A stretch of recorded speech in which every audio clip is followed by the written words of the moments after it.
Good afternoon, everybody. Welcome to this webinar on why emotional intelligence matters in talent management. And we're very pleased that you could join us this afternoon.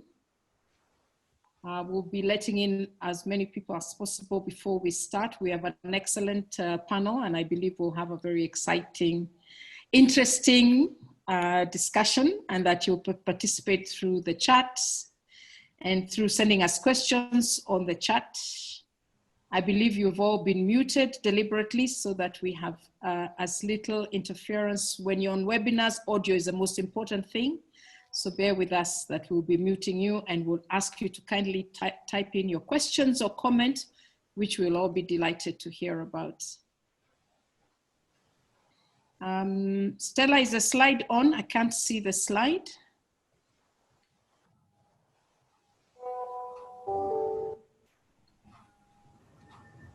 Stella, would you put up the slide, please?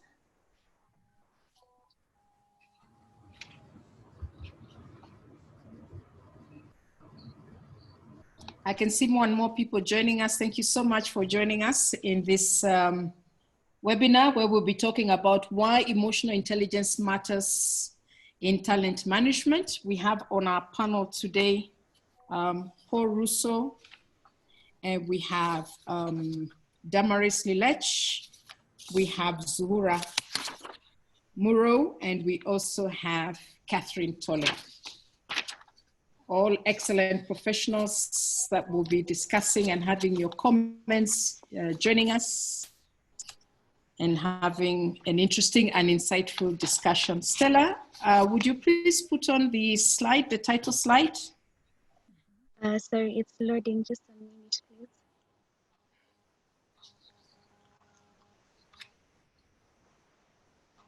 We have 94 of you who have already joined us just in the 3 minutes since we opened the chat. I'm really grateful. Profiles International, who are hosting this webinar, I must say thank you so much for joining us in such high numbers.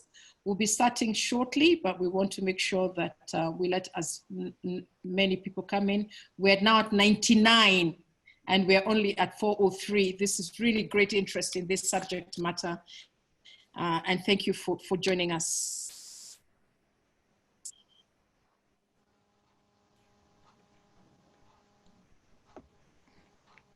Thank you, Stella.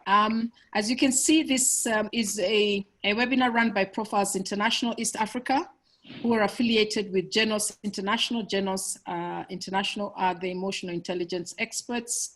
Would like you to follow us on Twitter, LinkedIn, Facebook, Instagram, and the handle is at Profiles, INTLEA. It's all written out there. So please follow us. That is the handle to follow us on. Would like you to comment, post your views, what you think, controversial, not controversial, interesting questions. Would also like you to subscribe to YouTube, Profiles International East Africa, and we have posted all the many YouTube videos that we've been running, whether in conjunction with Tanzania, Uganda, or in the individual countries. There are very many webinars that you can actually be able to go and read, and watch and take notes of whatever you'd like. They're all free, and we've been doing this a lot during this COVID period, just to be part of our CSR, to link up with people and promote emotional intelligence, which I think more than ever is needed in these very anxious and stressful times. The hashtags for today are hashtag EI works and hashtags mold a culture. These have been shown on your screen. Please make use of this. And our panelists, as I've said today, are Paul Russo, and his handle is at Twitter at Sagite, which is capital SAAGITE, and this will be on your chat. We have Damaris Nilesh, and her handle is at capital D Lilech. That will also be on the chat line.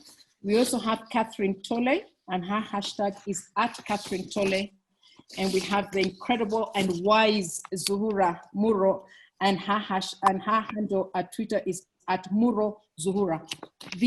All these handles for our speakers are on will be on the chat line, and I believe have been put now on the chat line.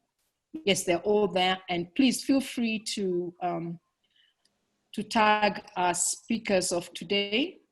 It's now 4:06, and we have 117 of you who've joined, and I believe we can start now. My name is Mary Mukindia, or Mary Mukindia for those who are typical Merus, and I just want to welcome you here today for this webinar on why emotional intelligence matters in talent management. We're wanting your participation through the chat line, questions, comments, and I think we'll all be the better and wiser for sharing your views. I'd just like to read a little bit of the profiles of our panelists today, one of whom is a guest, and the other three are emotional intelligence coaches such as I am, and of course Profiles International are the trainers and the experts on emotional intelligence, led by their CEO, Vicky Karuga, who's also here on board this webinar and will be giving the vote of thanks after this session. Our main guest and our distinguished guest today is Paul Russo.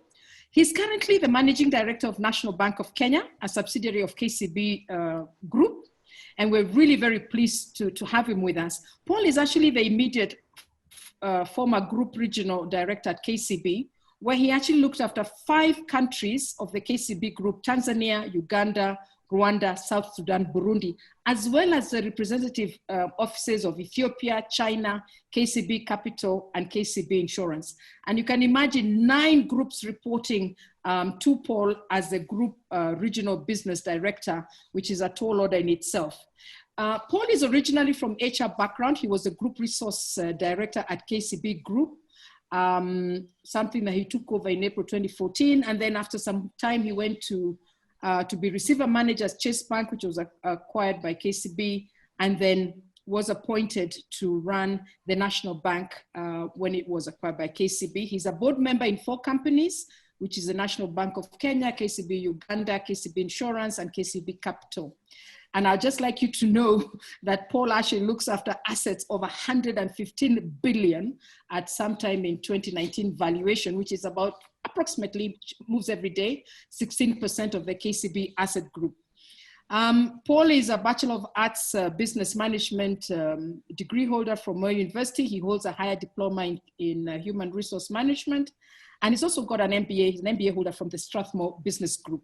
He's been voted, you guys will be happy to know, in the 100 most influential global HR professionals by the World Human Resource Development Congress in 2015, 2016. And of course, we might expect that he was also in the top 40, under 40 in 2012. And we're so pleased to have such a distinguished business leader, because he can give us a perspective from the HR professional, but now as a captain of industry, participating, as you've heard, in such large numbers, in such a large audience in the corporate world. We also have with us Damaris Nilesh. As I said, she's an emotional intelligence coach. She's currently the Associate Director, People, Performance and Culture at KPMG. Over 20 years working experience. She used to be the Group HR head for East Africa at GT, Guaranteed Trust Bank. And she has a passion for development of people, learning and development, and career counseling, as well as performance management. And we'll be challenging her about emotional intelligence and performance management. She's an MBA holder from USIU, bachelor's degree in education. And she's also been a lecturer at the Methodist University and the Institute of Human Resources. She loves mentoring young people, very passionate about the youth. So we'll be asking about the youth and their portion or content of emotional intelligence. We also have with us Catherine Tole. And Catherine Tole has a background in human resources, 15 years experience in HR leadership positions within the international nonprofit sector. She's also a certified executive coach with ICF and an emotional intelligence practitioner. She's a certified change manager and a leadership trainer. She's a founder and lead consultant at Erin Consultancy, which is a boutique consultancy firm based in Nairobi. And she's a member of the General Assembly of ActionAid Kenya and sits on the executive board of Kenya business women and mentors. Perhaps Catherine will ask you what that means. And we have our guru, our wisdom, somebody whom I treasure greatly. I met recently and who have a lot of respect for her wisdom, and that is Zuhura Sinare Muro. Zuhura is the founder and managing director of the Lindam Group Limited in Tanzania, and they offer advisory, audit, training, and coaching services. Before actually establishing her own company, Zuhura was head of human resource department for Celtel Tanzania Limited. She is, and I can truly confirm this, a big picture thinker with hands-on experience in leading and transforming businesses with strategic oversight. She's provided leadership in East Africa with the Nation Media Group.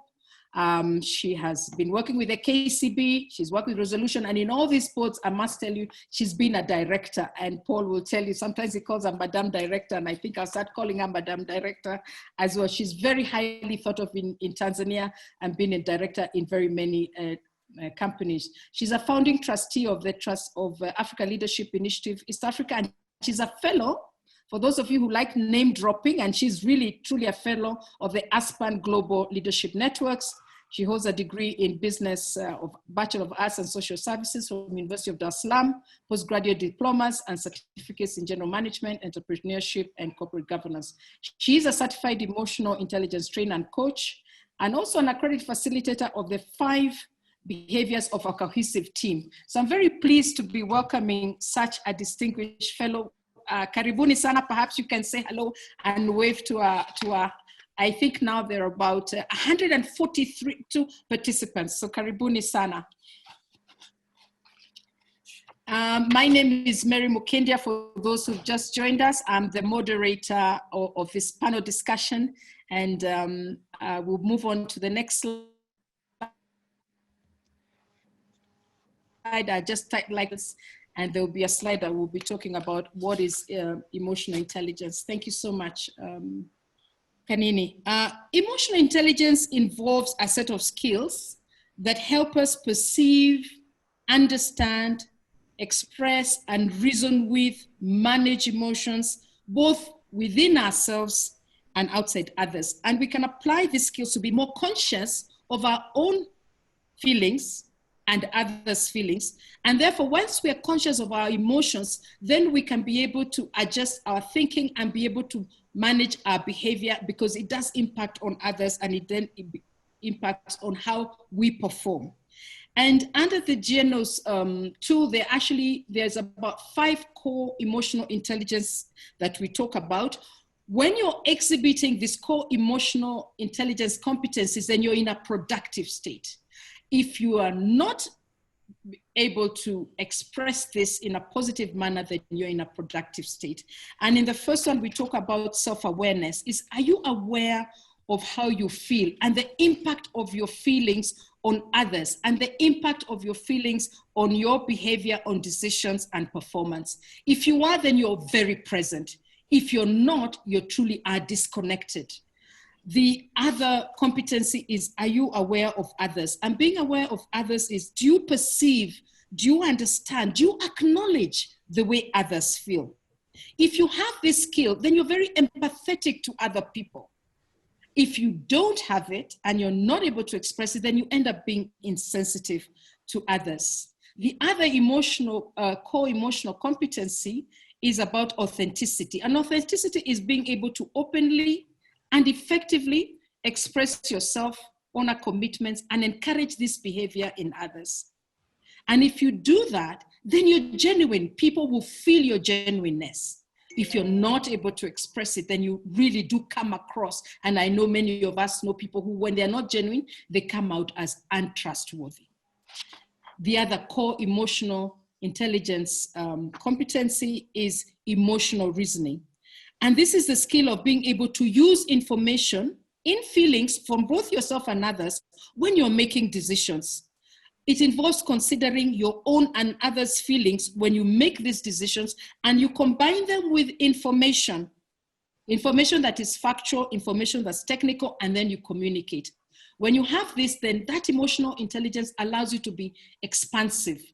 These are the people we love to have a debate with, and we find that they're very expansive the way they talk. But when they're not, these are the people who are very limited. They're very narrow in their reasoning. And we can imagine, and I'm sure some of you are thinking of people that you know that are like this. The other core emotional intelligence competency is self-management.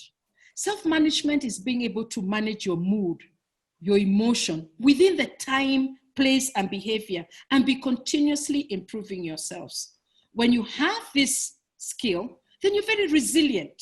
Like during this COVID period, you're able to know, I'll be resilient. I can manage that. It's okay, something has happened, but I can manage myself. I can manage my emotions. If you don't have it, then you have this temperamental type of people, leaders, employees who lose their temper, even in the house. Something happens, you're always throwing up your cookery or whatever. And the last core emotional intelligence competency that we talk about is positive influence. Are you able to positively influence others to feel through problem solving, feedback, and you recognize and support others' work? People who have this skill are very empowering. You're in their presence and you know, my goodness, these people are really empowering. I feel good when I'm with them. But when the people don't have this skill, then you can end up having somebody who you know and feel is very indifferent. So thank you for that. And it's just a very quick overview that I wanted to talk about. What are the core emotional intelligence? And I will move straight away to our guest, and I will ask you, Paul, as you've heard me speak, but you have such a wide array of intelligence, is that to say, you have a wide experience in human resource management, not only originally, as I've said, but now as a CEO of several large corporations, not to mention the awards you've had. So I want to ask you, from your unique vantage point, is emotional intelligence important for leaders and organizations? And does EI really matter? People say it's very touchy-feely. You know, these are things that women are expert on. As a man and as a corporate leader, what is your view? Wow, thank you. Thank you for the kind introduction. I think first, let me start off by saying, actually, I think men require this emotional intelligence more than the ladies. And maybe that would be another subject that Vicky can set up so we can debate. We can debate that bit. It will be very interesting. Over my career, I've found, and I can attest to the importance of emotional intelligence. And I think it's also very important from the onset to say, you're not born emotionally intelligent from where I sit. You have to purposely seek to develop those competencies that Mary you've gone through. And that's very important. And the other bit is you have to moderate your own assessments of what you think your level of emotional intelligence are. So at some point you think you are mostly on the higher side, you are called in many instances to try and really moderate that bit. But to get back to your point, Mary, emotional intelligence is about awareness and abilities to handle feelings that will determine your success and happiness. And those who have trained, who might be in the webinar, know that I say you have to underline some words that I use. So if you want to be successful and if you want to be happy, whether in the workplace or in your own hustle, as they say in Kenya, whatever you want to do, you have to drive your growth and path on emotional intelligence. The other point that I want to make is that individuals, and there's science and facts to demonstrate this, with higher emotional intelligence, quotient, if you can use that bit, or level, are primarily at a very strong point to manage two things that are critical in careers and that success that I mentioned. One, again, and I would underline that, is emotion-focused coping. In it, if you have high emotional intelligence, you are able to be in tune with your and others' emotions. And therefore, you will seek opportunities for support or to support others.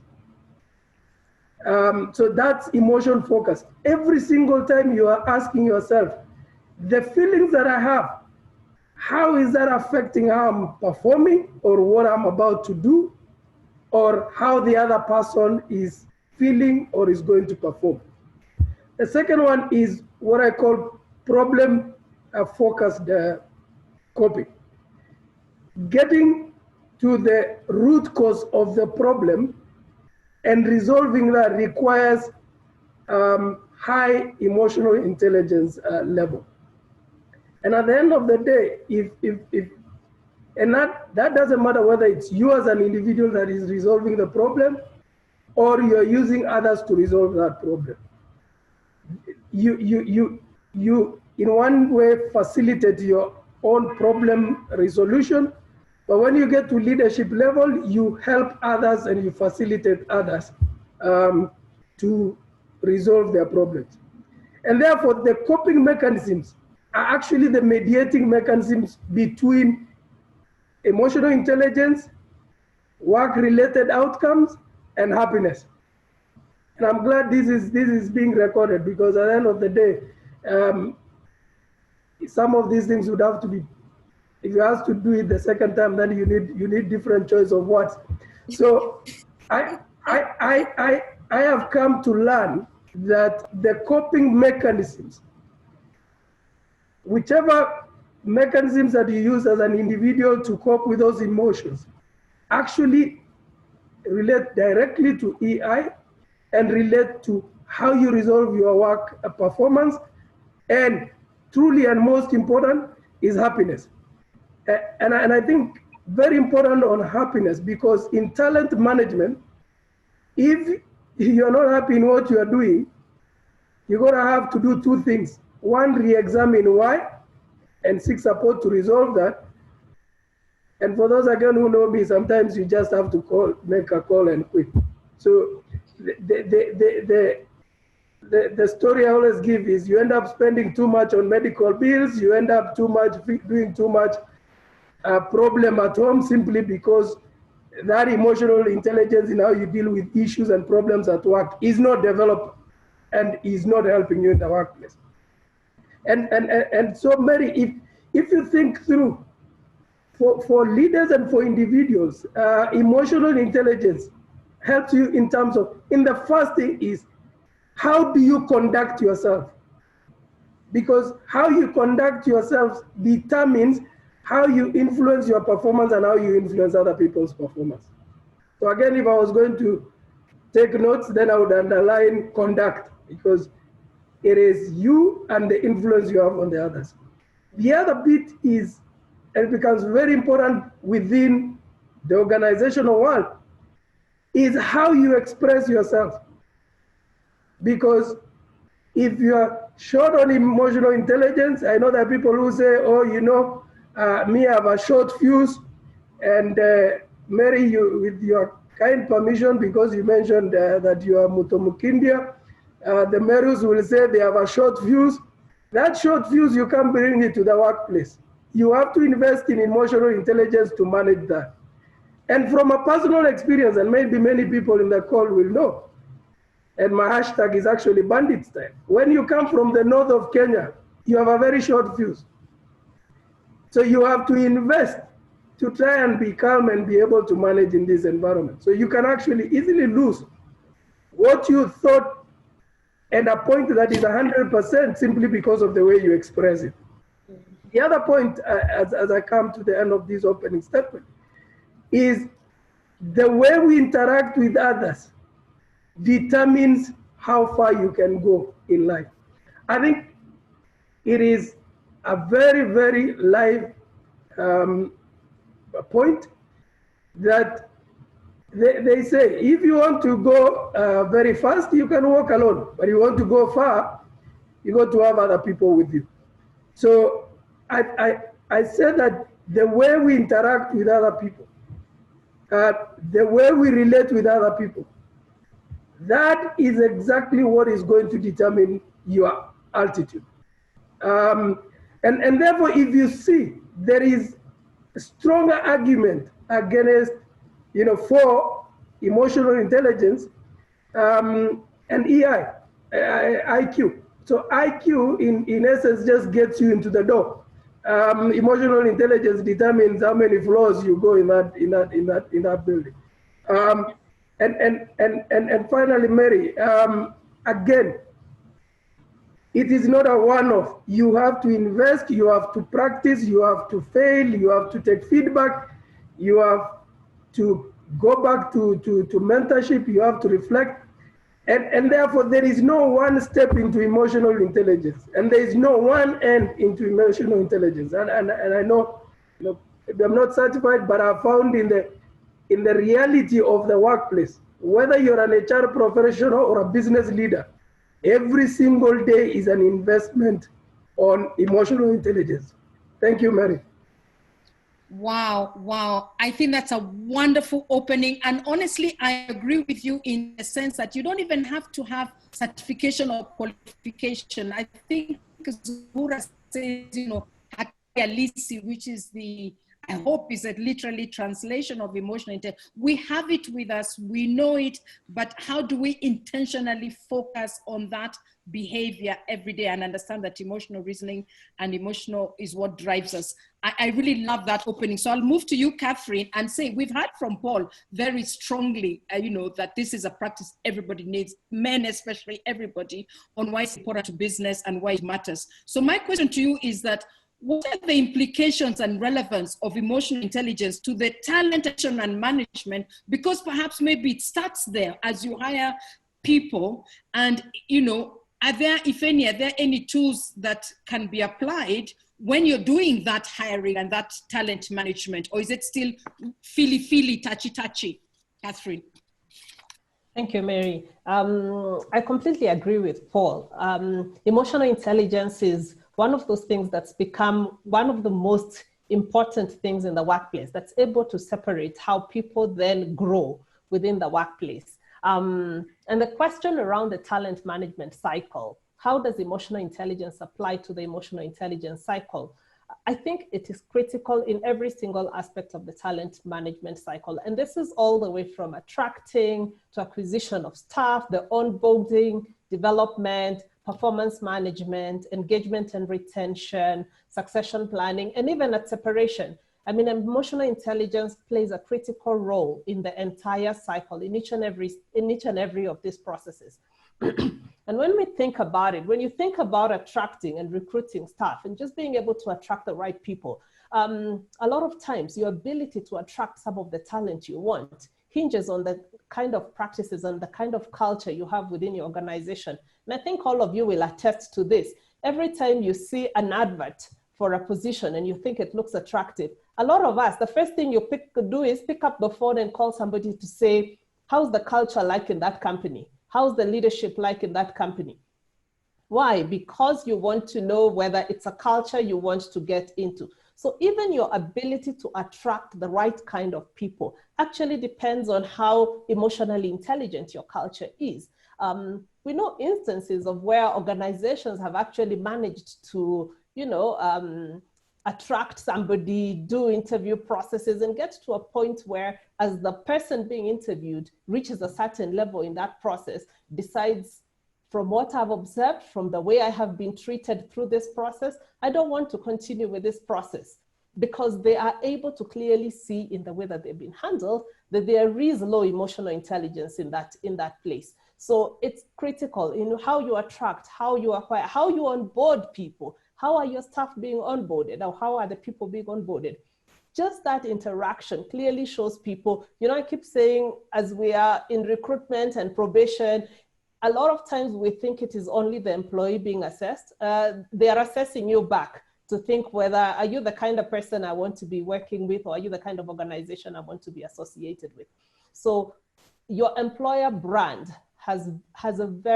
really has a lot to do with the kind of culture you have and the level of emotional intelligence within your organization and within your leaders. Wow. When you think about performance, sorry, Mary. When you think about performance, there is statistics to prove that there is higher performance. There is published research. Harvard Business Review has published research that shows that emotional intelligence accounts for nearly 90% of what moves people up the ladder. It accounts to 90% of staff performance. Why? Because if you're, technically sound and, that's all you do in your little corner, you're not able to interact with others, you're not able to collaborate with others, work with others, chances are you're going to be very technically competent, but with time, you're not going to be able to deliver as you should because you're not able to work well with people. So emotional intelligence also determines a lot on how people perform, the feedback processes, how are people being given feedback? Is feedback given in a way that leaves people feeling inadequate? And possibly that's why in a lot of organizations, for those of us who've been in HR for many years, the performance management process is the most dreaded process ever. And maybe that's why a lot of organizations are saying we want to do away with it. Why? Because at the end of it, the way the feedback has been given, the way the staff have been made to feel, they're left feeling, this is not a process. I mean, it's a process that leaves me feeling like I don't know what I'm doing. But if emotional intelligence was applied in it, then there would be better feedback, there possibly would be better coaching by managers, and then you would find better, employees being able to develop better. And it then, moves on into staff development, engagement and retention. Organizations with high EI have actually shown that their turnover has been reduced by over 51%. Wow. I mean, just having high emotional intelligence, it increases retention, increases engagement. So, I mean, when you look at it, Mary, there is no step in the talent management cycle where you would say emotional intelligence is more important in this one than in this one. Okay. I think it actually is important all across. And there are tools. I mean, within Genos, we have several tools that, can be used for assessment of emotional intelligence in recruitment. We have a number of tools that, organizations are able to use all across the talent management cycle. Okay. Maybe I'll ask your colleagues on the panel if they could tell us some specific tools. You've talked about recruitment and then sort of given an overview of the other bits of the circle in talent management. But perhaps any of the panelists, please speak up. What kind of tools can we expect to see in emotional intelligence, or is it just your own mind kind of helping you know what's emotional intelligence, or are there tools in segments of the talent acquisition circle? Who wants to go?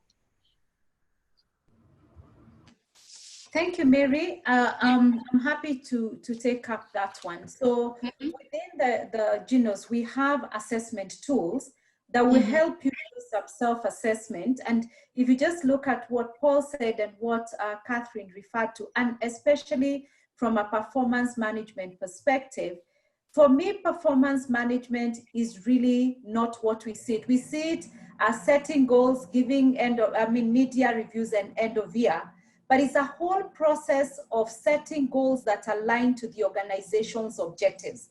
So right from what the business aims to achieve, and you really cascade it down to every individual in the organization.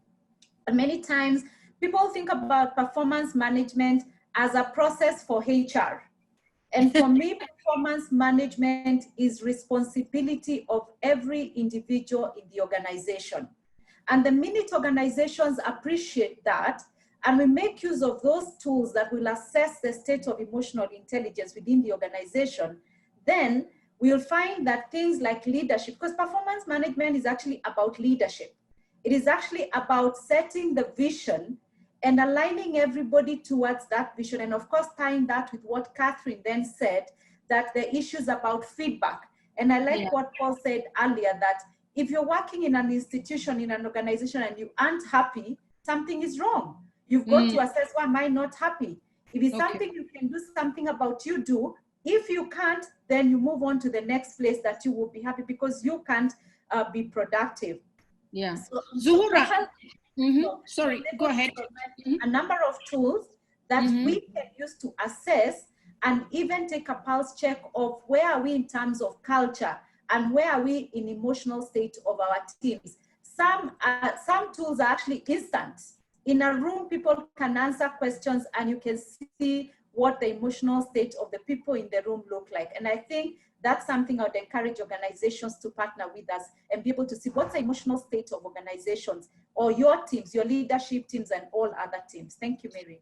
Thank you. I really like what you're saying, that there's a tool for self-assessing yourself in terms of performance and so on. And there's even a tool to measure the culture of the organization. I think some cultures can be quite toxic, and I'll move on to that. But Zuhura, do you want to add about any tool that you're aware of, maybe a practical example? I like you because you're always very practical in giving people an idea. Okay, Mary, thank you very much. And I'm enjoying the conversation. From where I'm sitting, I subscribe to what Paul and Catherine have said already. But before I add a tool, maybe I'll talk a little bit about the learning, which is part of the talent development. When you have acquired a good resource, you have acquired a talent, the next step is actually the induction, the onboarding that Catherine has talked about. And I really wanted to bring the audience to think in a very simple way in the sports world. If you take a sports world, we see like football, which is well known in East Africa. When coaches buy expensive, talented football players, they don't put them in a 5-star hotel and wait for the match to come. They immediately put them on the pitch, develop them further, and so on. But if you look at the development, it is not actually done from, say, like Ferguson is not the best football player, but he has developed a very, very talented team. They go now, engage with these people at a personal level, because the research has proven that the greatest obstacle of learning and development is not intellectual. It is actually emotional. So most of the learning are emotional based. Now, it takes two to tango, both for the person who is assisting someone to develop and the person who is being developed. Because you are not teaching.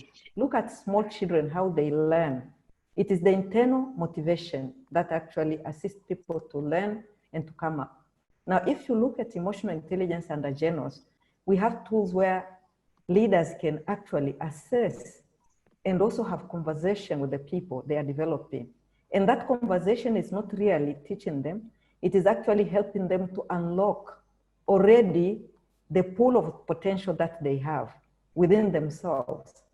And when we are talking about overcoming those internal obstacles, like lack of self-belief, like maybe low self-esteem, or like things like low level of self-confidence, if the leader is emotionally intelligent, you will be able to see what is going on in this particular person. And the moment you know what is going on in this particular person, it means you are able to now assist this person to unlock that potential, which is actually trapped in there. How does emotional intelligence come there? It is how we approach employees. Do we approach them with judgmental type of approach where we say, this is a useless person? Or do we approach them as with optimistic view of their potential, rather than looking at what this employee has done? Even when you are bringing up a child, you don't approach the child by actually reproaching him on the performance or on the error that he has done. You look at the potential of this child to develop. So if leaders could adopt that in the development of the talent, it means we'll have organizations that are performing much better, because the football team coaches, they approach these players with belief that actually you have something, you can show something, and they unlock that potential inside of this person. We are not doing that in our corporate world. Thank you. Wow, wow. It's a burden, but a responsibility on leaders, on the leadership, but I think a very good one, because that's why they're in leadership. I saw you want to put in something, Paul, and I'd love to hear what you would have to say to this conversation. I think two things, Mary.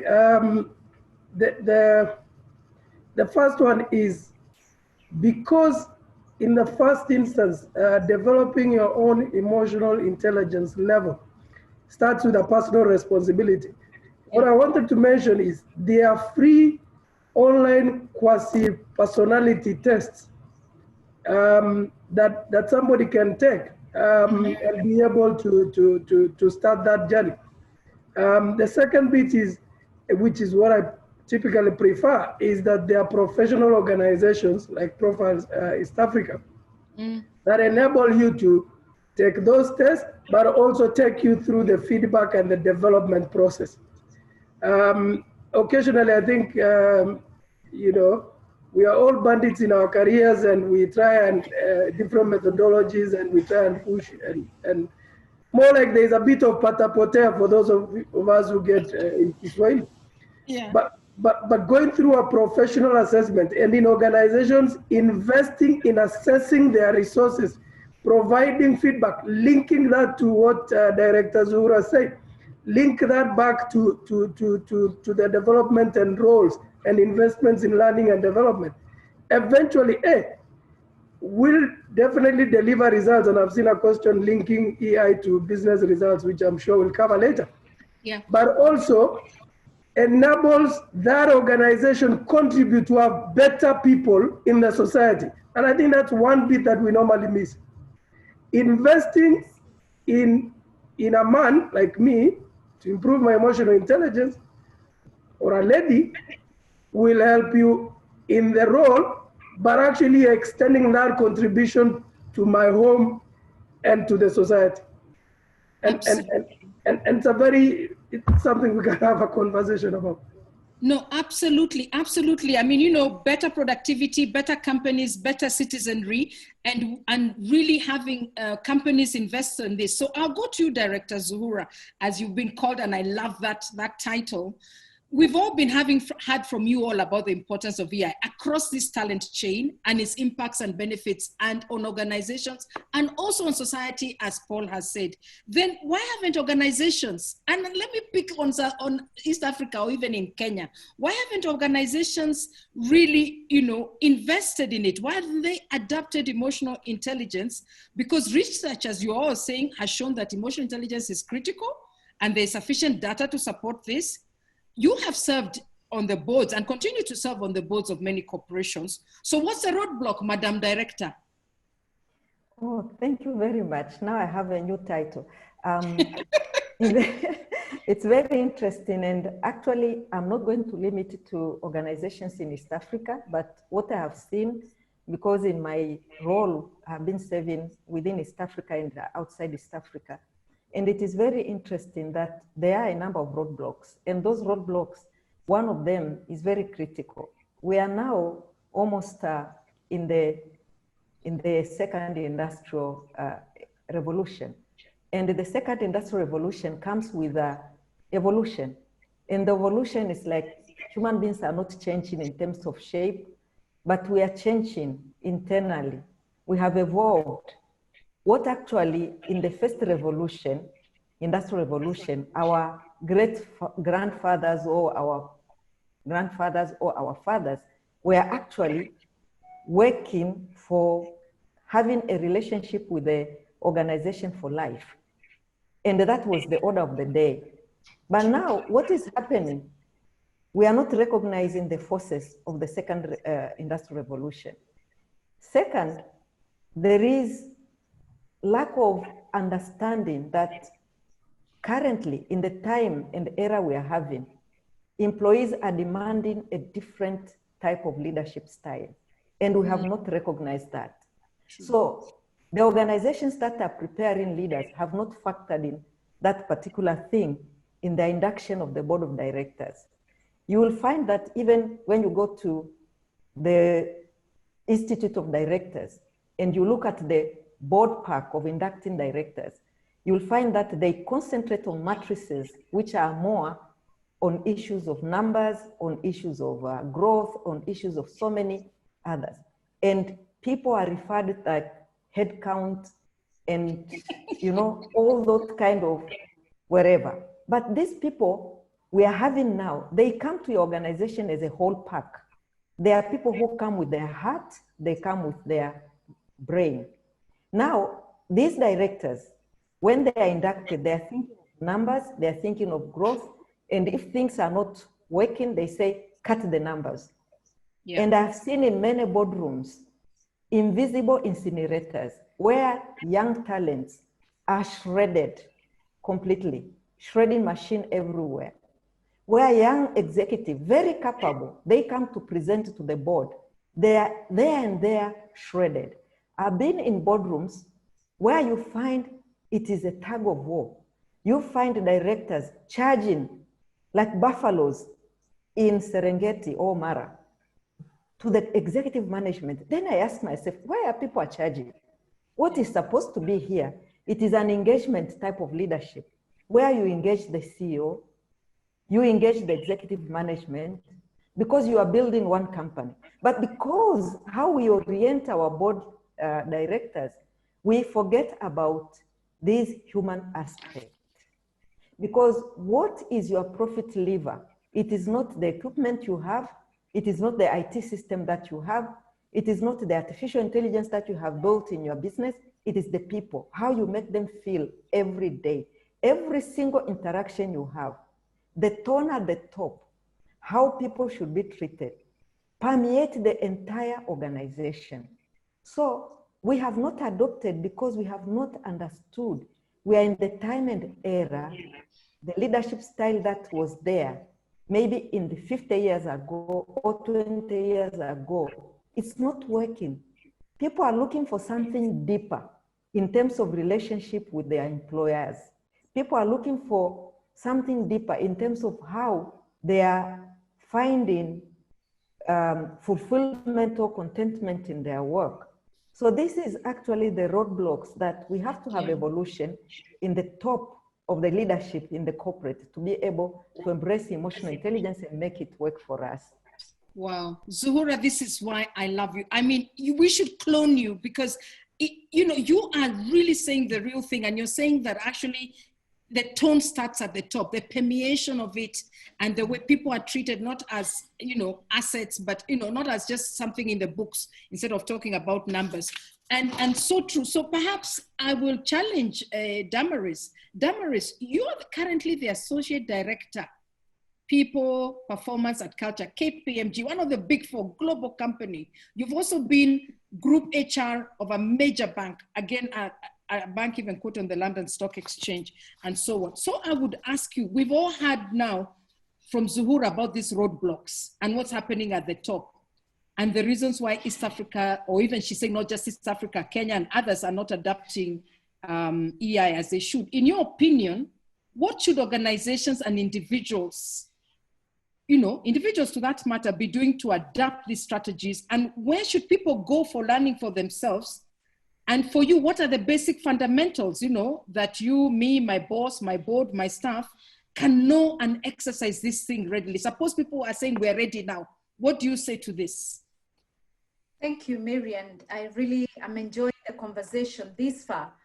I think from the conversations we have had, then it is clearly very apparent that we must invest very heavily in emotional intelligence, both time and resources. And this is at both personal level and at organizational level. As we saw earlier, there are tools to do this.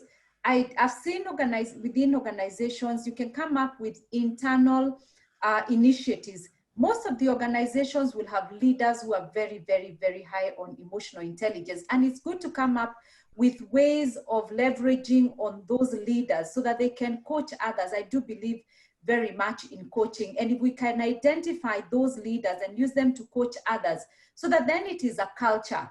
But again, then as part of investment of resources and partnering with experts in this area. This has been organized by Profiles International. They have experts. You can see lots of coaches, people who have studied, who have invested a lot of time in understanding emotional intelligence. Business leaders like Paul, I'm sure he's not only spending time drawing targets and numbers, spending time outside coaching people, spending time with people and sharing experiences. I believe that one of the things I find very powerful is sharing experiences. People learn from their leaders' experiences, and that would be very good investment. Mentoring programs, coaching programs, invest money into it, partner with experts, and be able to grow and develop capacity in everybody within the organization and not just the leaders. When you look at the competencies, and I love the way Mary explained the competencies, the 6 competencies in our Genius model, I think for me, most important are really the first two, and that is self-awareness and awareness of others. You know, business success is all about the leader. It's all about what vision do they have. You know, if you look at definition of leadership, it's purely about steering and influencing people towards that vision that you want to have. You know, it's been said time over again that as you grow, as you go up the stairs and to the other top floors, then what is important is really not the technical skills. It is actually the leadership skills. It's how well you can influence the teams to actually grow, to carry them along. So for me, self-awareness is really, really critical. And as we saw, when people are self-aware, then you're present. You know, when Zuhura was speaking, I thought about some of the organizations, and when she talks about people being shredded, many times they are being shredded by leaders who are not even aware themselves. You know, those leaders tend not to be aware. And you know, when leaders exhibit high self-awareness, then they tend to lead teams where there's a lot of productivity. Everybody is aware of what is happening. And the most important, you know, it's important that we all identify, we have strengths and we have weaknesses. We are not superheroes. You know, I love leaders who realize and recognize, I have my strengths, I leverage on those, but I have my weaknesses. The minute you are aware of even your areas of development, you do two things. You invest in your development, and sometimes you leverage on your teams. You know, if you look, and I'm sure Director Zuhura and Paul, who are at very, very high corporate level, will agree with me that there are successes that come from team members, not from yourselves. But many times as leaders, we want to hold it all and say it's about me. But when you're self-aware and you identify, what are my strengths? How do I leverage on those strengths? And then I'm aware of the other people in my team and leverage on their strengths as well and grow their weaknesses, so that you're able to put together a cohesive team by being able to borrow the strengths and weaknesses of the entire team. The other thing that I think is, you know, an authentic leader is able to seek support. Really able to seek support. You cannot seek support or be very authentic. You know, one of the things I like about what you said about authenticity, which for me flows out of self-awareness, is that then you become a genuine person. People want to work with people who are genuine, people who realize what they're able to do and what they're not able to do.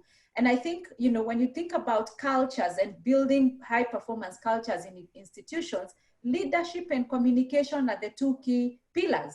Communication has to do with awareness of yourself and your team. And, you know, as we look at, as we are going through this very tough period of COVID, when people are working remotely, you know, I ask myself, how aware are leaders on what their teams are going through? Or are we just running business as usual and sending emails on numbers haven't been achieved? Do we know what our teams are going through? How are we supporting them? And you know, when people feel supported, when you're aware of what people are going through and you support them, they feel valued, they feel purpose, and eventually you then benefit as a business because then you carry them along. The other thing that I like in terms of talent management and carrying along people, when you're aware of them, just to tighten up. To tighten up. You can allocate roles and match jobs appropriately so that people are doing what they are best at doing, and together as a team, then you carry everybody along and be able then to achieve that overall objective that you had for the team and build a culture of trust, which is very important. Thank you, Mary. No, wow, very deep. Now, I will have some rapid fire, quick answers. And you've sort of answered what a captain of industry has asked here. My friend and CEO of Isuzu East Africa, and really somebody who I admire, who's a very emotionally intelligent leader, Rita Kavashe, is asking, is the experience of COVID-19 going to elevate the need for emotional intelligence? And, you know, and you've sort of answered a little bit. So maybe, Paul, I'll ask direct this to you to comment on that.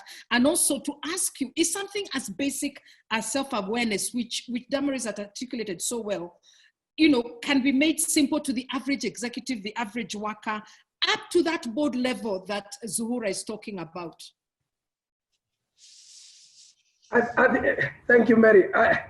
I think that more than ever before, COVID has taught us that emotional intelligence is important. And let me try and break it down from different perspectives, and I'll try and be brief.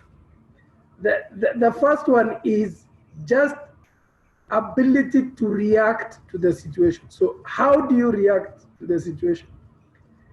And I've realized it becomes a lot tougher when you get the first breaking news that you have team members that are infected.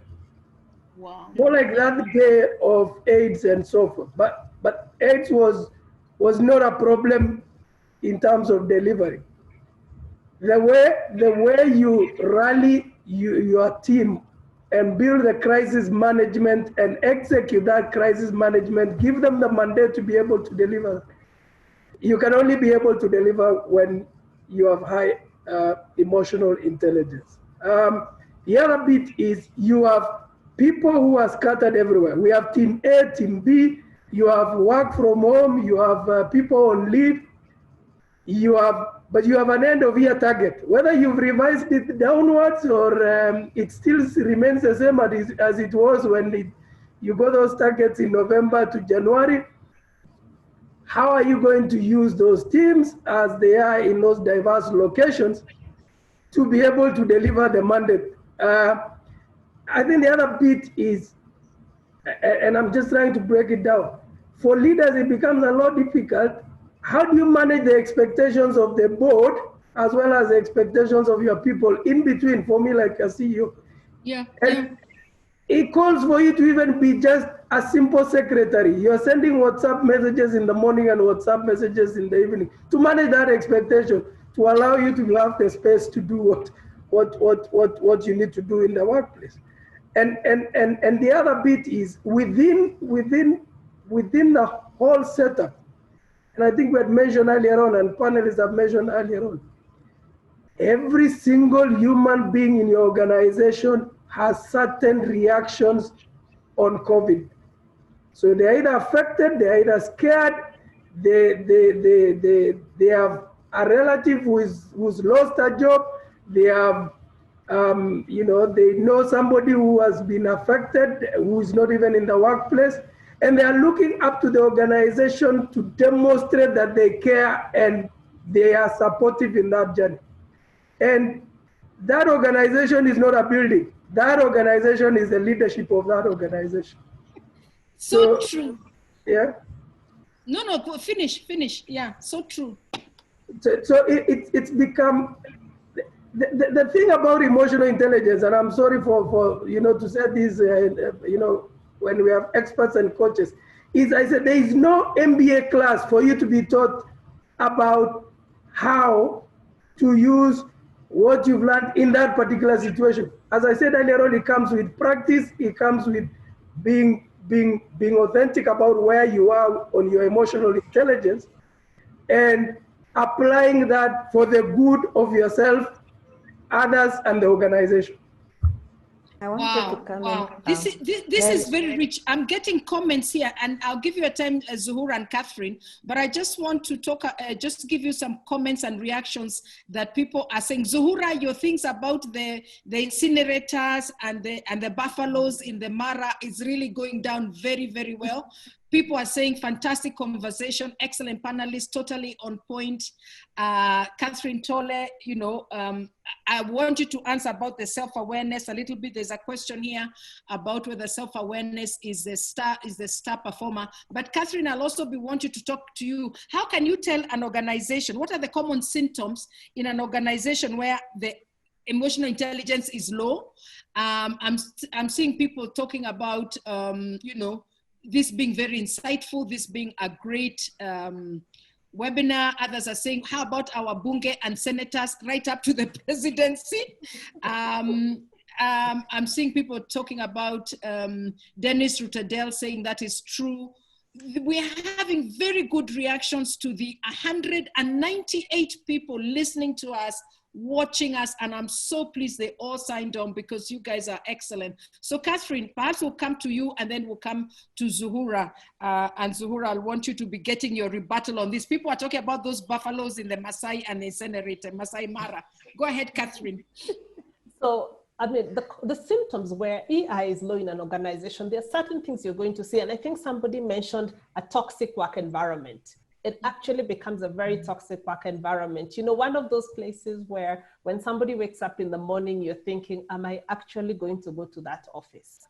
You know, and some of the things you see is a lot of negativity, fear, intimidation, you know, blame game. There's always who did this, you know, who do we blame for this? A lot of anger, outbursts, shame, you know, where even in meetings, you find people can't open up and speak up because you could speak up and you're ridiculed, you're put down, you're shamed. And by the time you're done, everybody else decides, so we should never speak again because this, I don't want this to be me. So you then find there's a lot of fear. People don't trust each other. People can't be proactive. Innovation, proactivity are all stifled. And why they are stifled is because when you create fear, when there's intimidation, nobody wants to ask a question. Nobody wants to try new things. Nobody wants to take any risks. So people could have excellent ideas that are sitting in their heads that they are thinking, if we did this thing this way, it would work very well. But they are so afraid to voice it because they don't know what reaction they're going to get. They don't know whether they're going to be ridiculed. They don't know how it's going to be accepted. So you find innovation, proactivity being stifled. You find learning being stifled because then people don't even want to share where I know something that I think could benefit Mary in another team, but because of the experience I've had before or because of what I have observed, then I'll stay with my knowledge. So I'll work in my little group or we will work in our little silo as opposed to then supporting each other, collaborating, learning from one another. So learning is completely stifled in such an organization. You find there's very low empathy. You know, nobody cares. And a story I know, and this is a real life story where somebody was actually admitted in hospital. He had an emergency at night, needed to be admitted. He had a presentation he was supposed to have made at 8 a.m. in the morning. And when he calls his boss and says, I can't, I've been admitted, he's told, but before they start attending to you, can you open up your laptop and make this presentation? What does that say to that staff member? I mean, even by the time he's out of that hospital, he'll be thinking, do I want to work with this organization? Do I really want to stay in an organization like this that doesn't really care about me as a person? They just want me to deliver. You know, it actually took the intervention of the doctor for the doctor to say, forget it. It's not happening in my hospital. You're not going to be making presentations while in hospital. So there's a lot of things we can see where emotional intelligence is low, but at the end of the day, it's all a lot of toxicity, low trust. Nobody trusts the other. So you'll find a lot of grapevine, rumor mongering, people trying to speculate what could be going on. Any initiatives are looked at with a little bit of, you know, a strange eye because you're wondering, is there an ulterior motive? And at the end of the day, it all boils down to it affects the culture of the organization, the performance of the people in the organization. And at the end of the day, people actually feel, you know, like Paul says, you begin to ask yourself, do I want to be in this job or do I want to get out? Economic situation may keep you there because you're thinking, I want a salary, but you're spending half the day on the internet looking for jobs. That's so, true. You know, you find that then becomes a very common trend where emotional intelligence is low. Thank you so much. You have really given an example of a low toxic organization. And in fact, we have Anne Mzigo saying, yes, toxic working environments. And Paul, Maggie Kegoshi is talking about, she really loves that point about you don't need an MBA, it's practice. It is working, you know, it's practice and experience. There is no MBA for EI, practice and remain authentic. Mohammed Shahia, extremely interesting session, great learning experience. And somebody else, Lillian Kibiribiri, talking about real talk, real life experience, great session. Somebody calling themselves Galaxy A20. We must teach you how to personalize your profile. You're saying great, insightful remarks, Paul. And Doris Muigai, how can we tackle masculinity, especially in an African context and self-awareness? Maybe, Paul, you can take that question, write it down, because after Zuhura, we are going to come to questions. Somebody, Edith Tendwa is saying, Catherine, very good points of symptoms where there's lack. Terry Shiundu, to all of us, is saying narcissist, wait, I'm a Kenyan, wait. Narcissist leaders, difficult to work with, but they are always in leadership roles, sort of true, yeah. Dr. Rutasha Daddy is saying, yes, you're right, there's no MBA class for emotional responsive. The common mistake in the labor market is employers looking for MBA certificates. That is so true, and I'd like one of you to comment on that. Joseph Chege is very critical. We had an accident on our way to an assignment. I didn't believe the CEO didn't even call the associates, and from there I decided I'm out. In the exit interview, I told the CEO as much. You see, Catherine, exactly what you are saying. Somebody else, Mercy, is saying this is so informative. Well done, panelists. Great conversation. Following from Rwanda, Kigali, Karibu, Rwanda. Pascal Machango is saying the best way is to invest in emotional intelligence to our employer. We are coming. Tell us. Enough CPD session. Somebody wants this to be a CPD session. Great. So Zuhura, what do you comment on this before I take a few questions? So all of you listening, please, if you have any questions, put them there and I will ask this great panelist. Zuhura, over to you. Okay, I have quite a number of comments I want to make. I want to go back to Paul and the comments that we have in the chat box. And this is really that emotional intelligence is like a muscle. And if you practice, then your muscle becomes stronger. So you cannot take it from a business school. We have seen what has happened. You remember 2008 when we had the crash in the financial sector. Actually, it was driven by people not practicing what we are talking about here, and it can have devastating impact. So like a muscle, it has to be practiced. And this is what we have to take to our leaders, especially when we are developing leaders. And I'm saying so because somebody has asked a question about masculinity. I've seen it enough. And I can say I started being a leader when I was 26.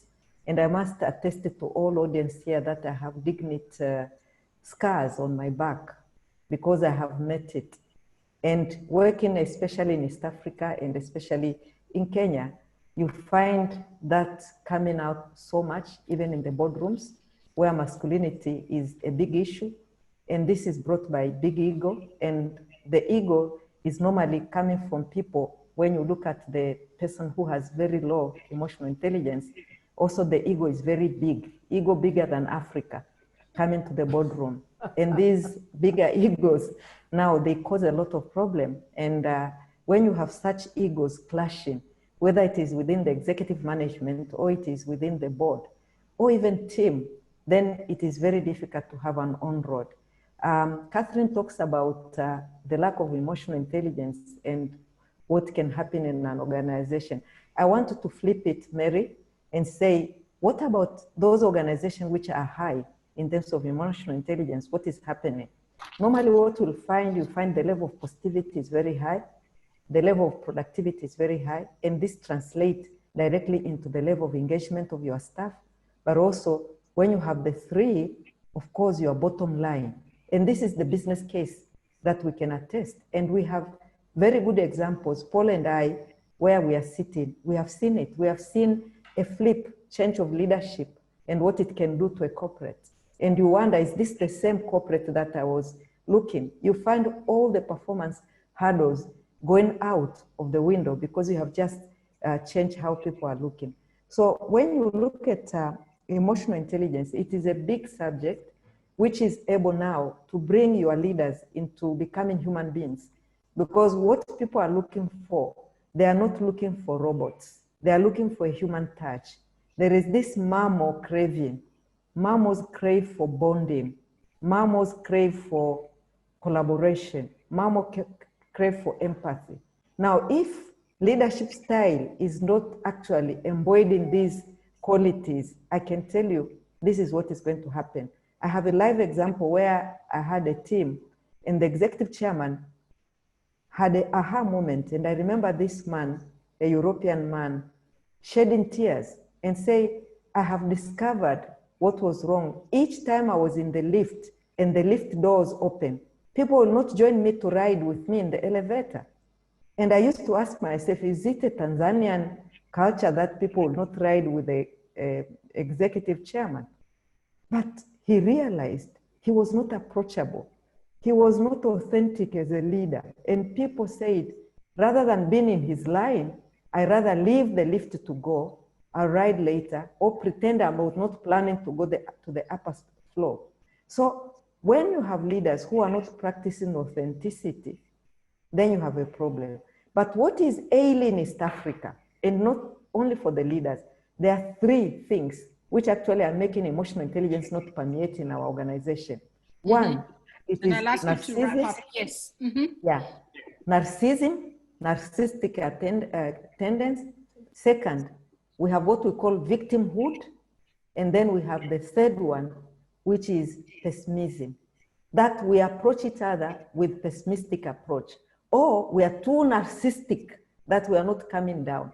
And lastly, we are too practicing being victim that we are not engaging at a very productive level. So I end there, Mary. Wow, as always, so deep: narcissism, victimhood, and pessimism. And what you've really described of top echelons is so true. So this thing has gone so quickly. It's already 5:11. We have 15 minutes or so left. So what I'll do, Paul, I'll ask you, maybe just because you're the man on the panel, if you want to just comment a little bit, and then I'll go to the last round of questions to each of you. Very quick bullet, 2 minutes each round. And I'll be going to you, Damaris, to really ask you about how do you make a business case, an ROI case for really investment to be made in this area, given what we are talking about. But first I'll let, as a man, and we have talked about males, masculinity, to comment. Yes, Paul. Thank you, Mary. I think Director Zuhura has actually, mentioned briefly. I think briefly, my view is we take this thing of being the head of the house too far, or the head of the family. And I think it gets ingrained in, Africans can explain that, as I always say. So you take that societal view and forget the responsibility that comes with by being the head of the house. And then you become the narcissist that we just discussed.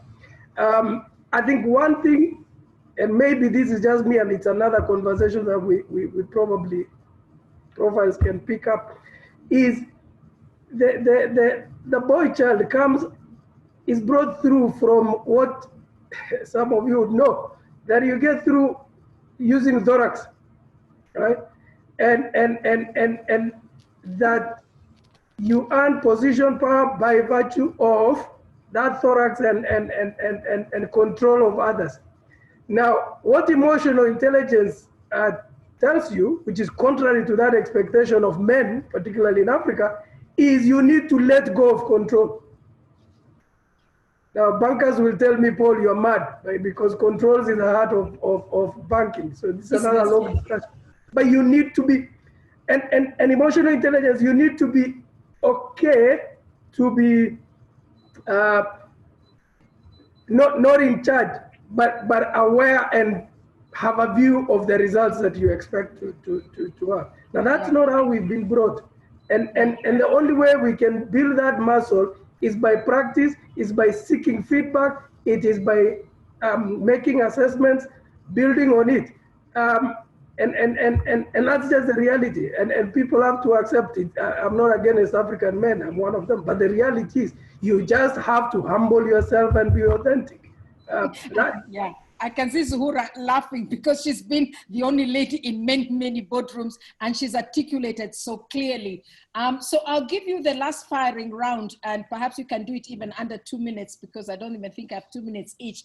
Damaris, assume the board accepts the argument, given what, I mean, we have here two major board members, of several boards. We have Zuhura, we have Paul. They accept the logical argument. Boards want to see an ROI, an ROC, because they're a business enterprise. They say, okay, give me the business case. How, what are some of the building blocks you'd use as an HR professionals in developing a business case, across the board with a return on investment that then can be approved, so that all these things then can be invested in?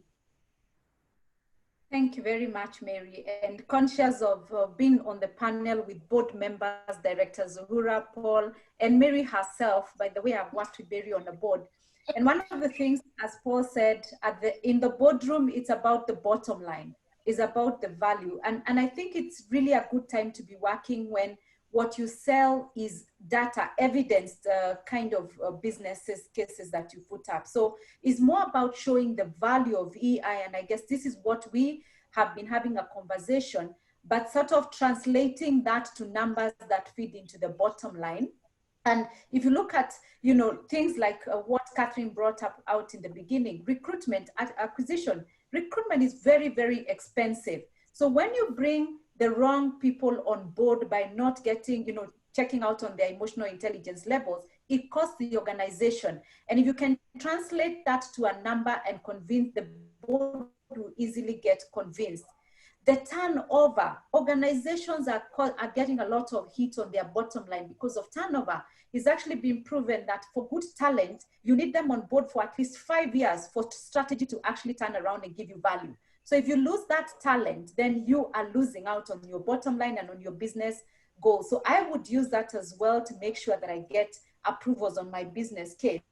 It's been also said and proven, you know, by research and statistically that people who are very high on emotional intelligence, leaders, salespeople, increase their sales. We have increased clients. We have repeat business because we are told people do business with people they like. People like you because of how you treat them, because of how you make them feel. You make people feel valued and cared for by your level of emotional intelligence. So for me, it's just about how will the emotional intelligence translate to the bottom line in terms of figures and contribution, staff engagement, motivation, and so on. Thank you, Mary. No, that's really good. So what you're saying, reduce costs in staff turnover, hiring, and increase productivity because people are more engaged. Tell me, Director Zuhura, again, the last round questions to you. Would this now, where you sit at your place with these buffaloes, and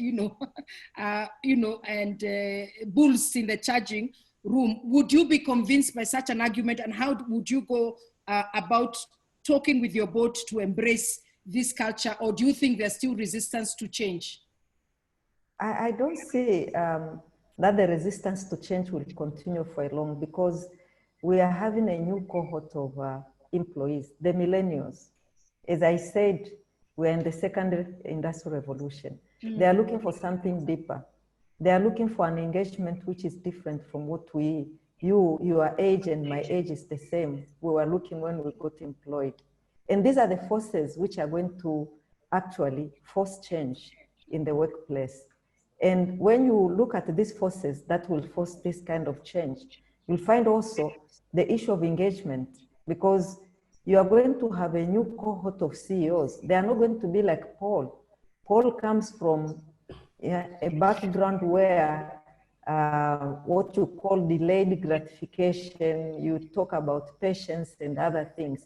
But we are going to have a new cohort of CEOs. Like my son now is 35. The way he thinks, he works in the banking industry. The way he thinks, the way he runs things is very different. So when you have this kind of people, they are going to challenge even the boards on how they run the organizations. And as I've put it, even if you look at the age of the people who are now being appointed to these boards, it's becoming lower. During my time when I was starting to enter boards of corporates, of public sector, you go there and you find people are 69, 70, but now we have people who are 32 who are becoming board members.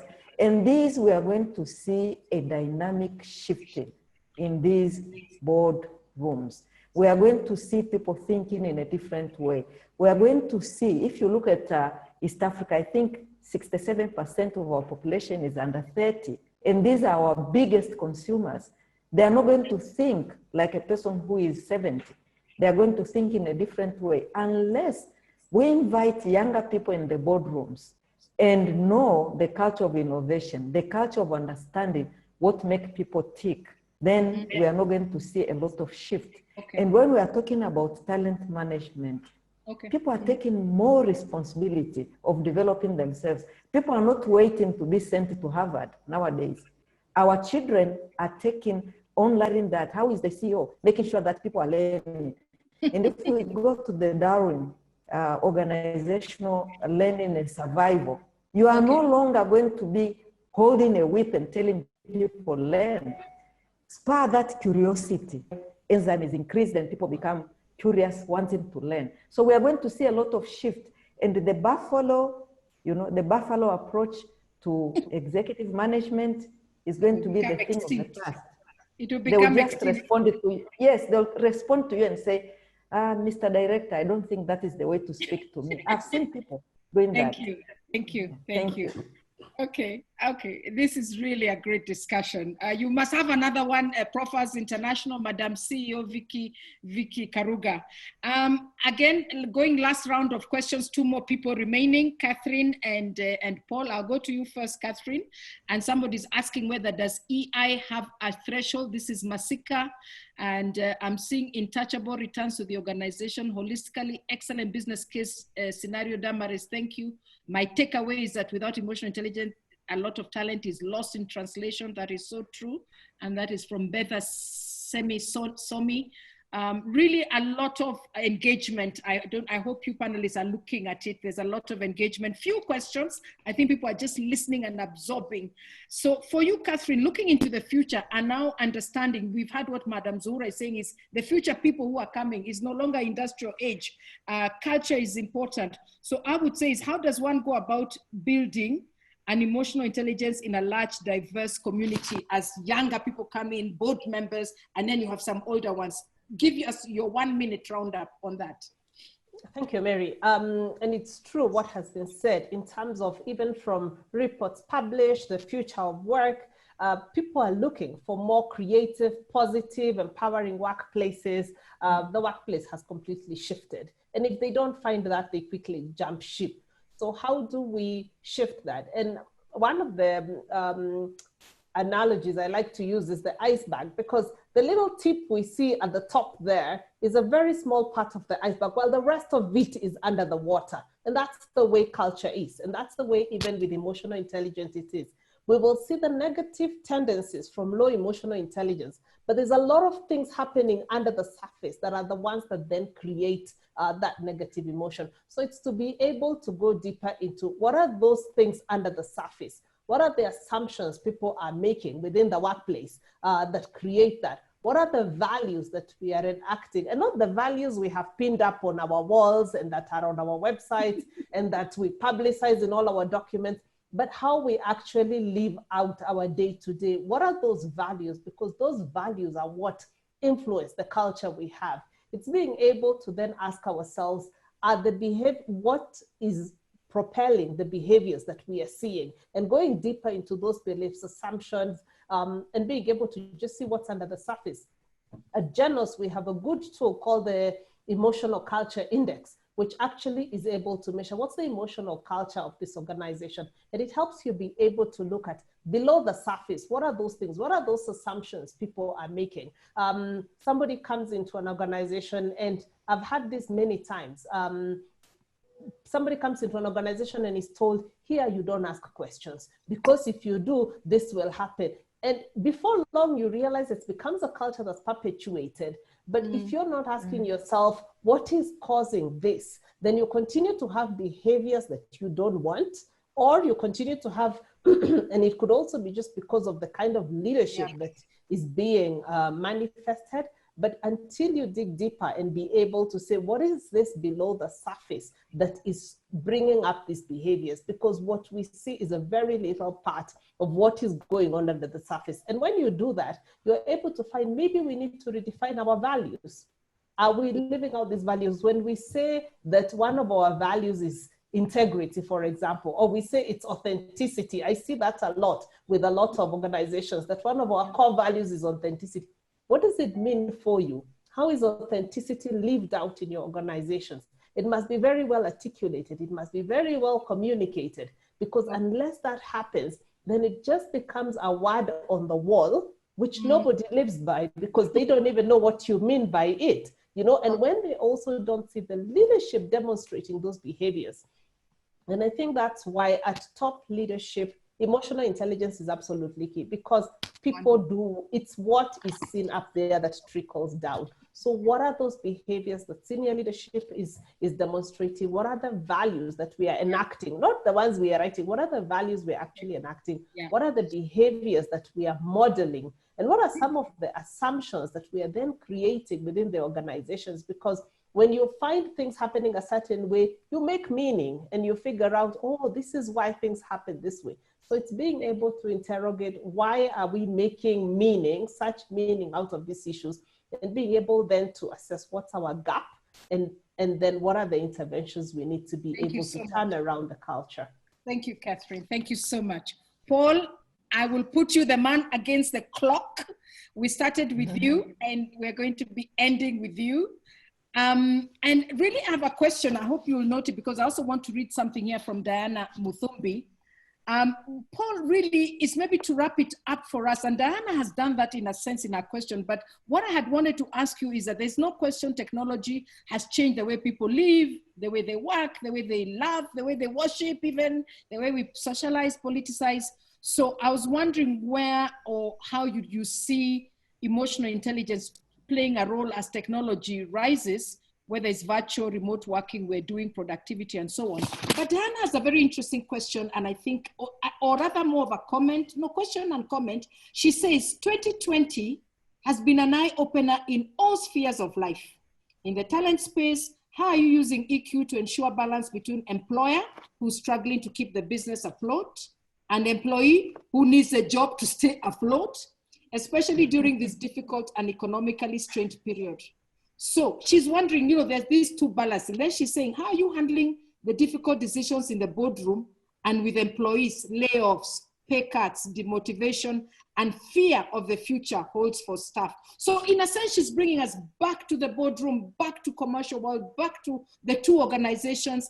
And for me, the question was, what does, you know, technology play on all this? If you could wrap it up for us in the next 1.5 minutes, then I'll be able to give it to Vicky to give the vote of thanks. Thank you very much.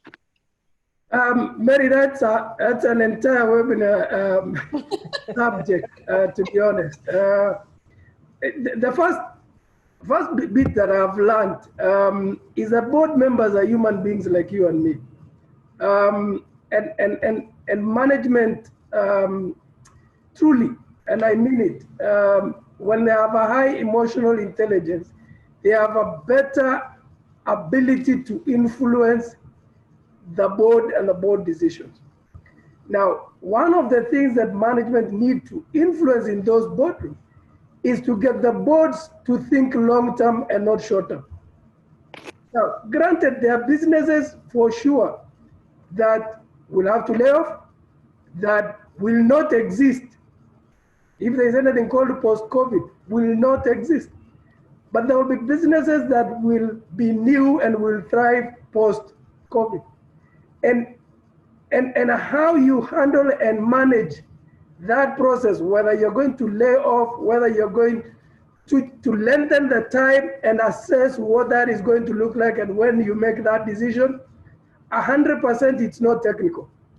Because if you want the technical, you can go to a finance guy and run on spreadsheets and tell me what is this going to look like, what will I save when I deliver. But you then have to take a holistic view of how you run that business.